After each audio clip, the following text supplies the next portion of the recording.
Ésaïe chapitre 26 et le verset 3. À celui qui est ferme dans ses sentiments, tu assures la paix parce qu'il se confie en toi. À celui qui est ferme dans ses sentiments. Waouh! On a souvent entendu dire dans nos milieux qu'il ne fallait pas faire attention à nos sentiments, que on entend ces formules, les sentimentent toujours, tout ce qui est sentiments, émotions.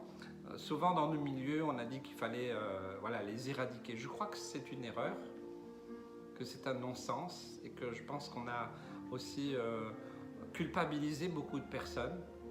Je crois qu'au contraire, nous devons savoir quel type de sentiments et d'émotions nous avons face aux situations. C'est comme ça que Dieu peut nous apprendre qui nous sommes et puis aussi les autres.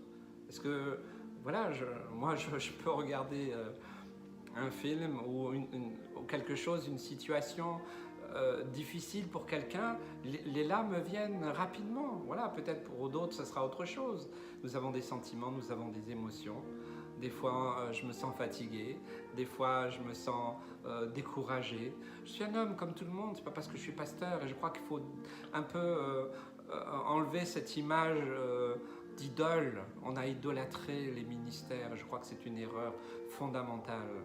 Et je crois vraiment que nous avons besoin d'être ferme, puisque ce texte nous dit même d'être ferme dans nos sentiments, c'est-à-dire connaître les sentiments qui nous animent, nos émotions, nos réactions, nos mobiles, nos motivations, tout ce qui concerne le domaine des sentiments.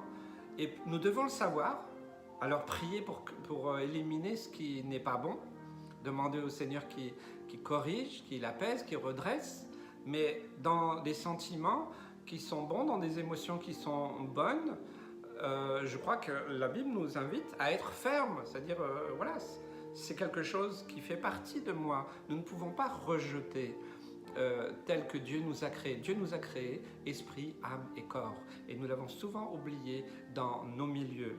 Eh bien, le texte va plus loin puisqu'il nous dit « celui qui est ferme » dans ses sentiments, des sentiments qui sont bien sûr purifiés, sanctifiés par Dieu et qui nous permettent de vivre sur la terre avec nos émotions, avec notre cœur, avec cet amour et cette compassion, parce que Dieu a plein d'attributs qui sont extraordinaires et qui vont en nous produire, oui, peut-être des émotions, éveiller des sentiments. Et c'est le côté humain qui vient vers nous, bien que aussi très spirituel, intérieur. Mais je crois que nous avons trop dilapidé cela, nous avons mal parlé, et je crois qu'il faut revenir à l'essence de la parole de Dieu.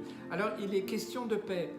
Alors, si nous sommes bien dans nos sentiments, si on est ferme, et que c'est vraiment conforme à ce que Dieu désire pour nous, pour pas que ça soit quelque chose qui nous écrase, qui nous détruise, eh bien, il est question que Dieu nous assure la paix. Et cette paix, elle ne vient pas de nos sentiments, mais elle vient de notre confiance en Dieu. On parle souvent de foi. Vous savez, la foi, c'est quoi? C'est avoir confiance. Je crois que c'est important. Je n'ai pas le temps d'approfondir, mais faites-le, vous relisez la parole de Dieu.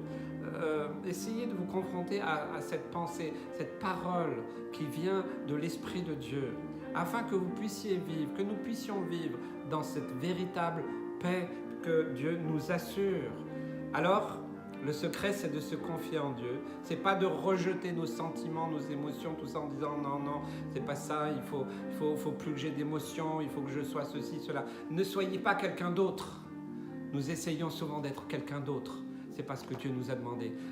J'aime beaucoup ce chant qui a encouragé des millions d'hommes et de femmes sur la planète à s'approcher de la croix. C'est « tel que je suis, je viens à toi. Tel que je suis, n'essaye pas d'être quelqu'un que tu n'es pas. » Viens avec aussi tes sentiments, viens avec ton esprit, ton âme, ton corps, tes sentiments, tes émotions, tes réactions, tes motivations, ton caractère, ton comportement, ton attitude, je dirais même ton ADN et ton code génétique. C'est comme ça qu'il faut aller vers Dieu.